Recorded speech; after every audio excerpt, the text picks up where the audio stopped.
Kenapa ada orang duduk atau berdiri bersama dengan kekasihnya bisa berjam-jam, tapi bersama Allah 7 menit pun tidak kuat? Berarti qalbunya yang ada masalah.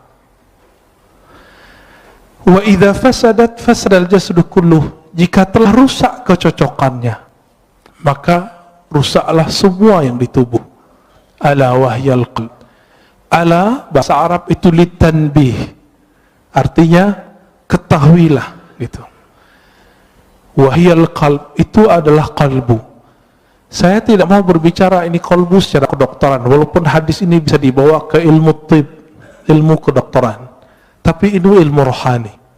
Al-qalb, karena kata qalbu di Quran lebih dari 100 kali dengan jamak dan mufrad, ada lebih dari 100 kali, semua menyebutkan tentang ahwal rohani, bukan ahwal jasmani.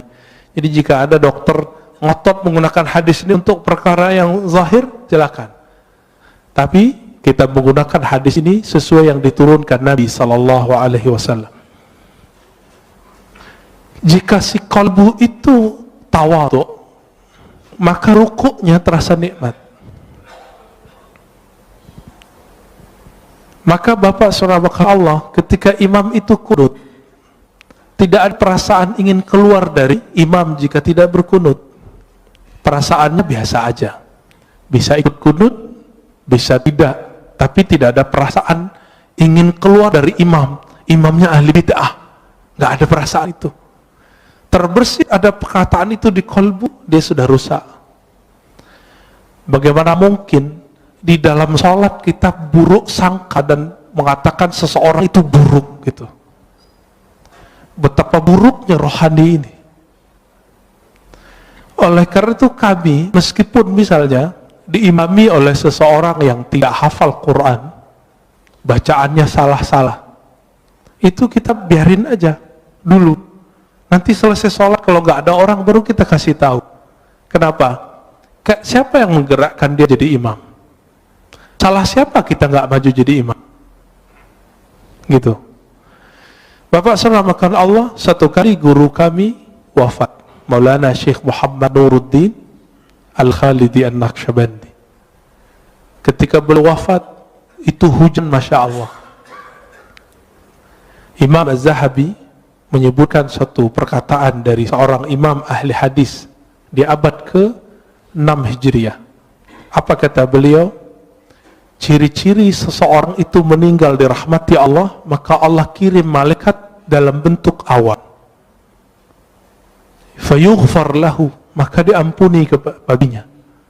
Kalau guru saya ini bukan hanya awan, itu hujan dari beliau sakaratul maut sampai esok pagi, sampai kemudian kita kuburkan, itu hujan gak berhenti.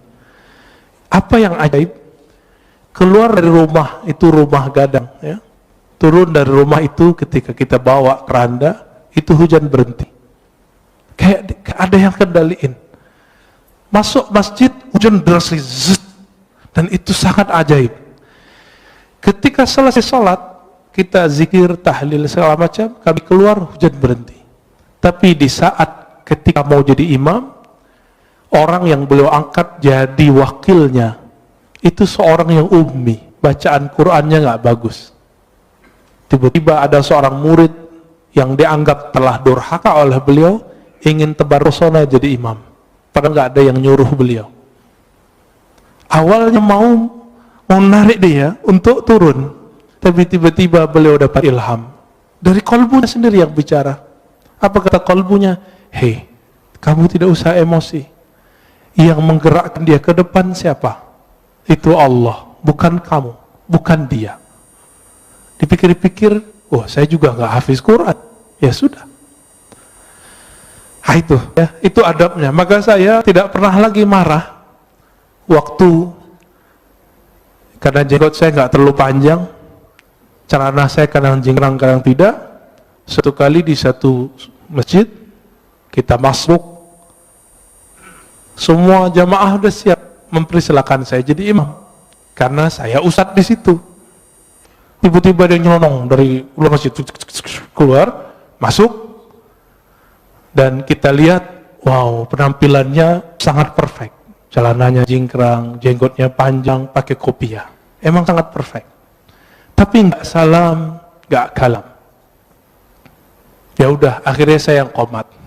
Kenapa? Ingat kalimat yang tadi. Siapa yang menggerakkan dia? Allah. Karena seandainya dia jadi makmum, dia akan benci kepada saya.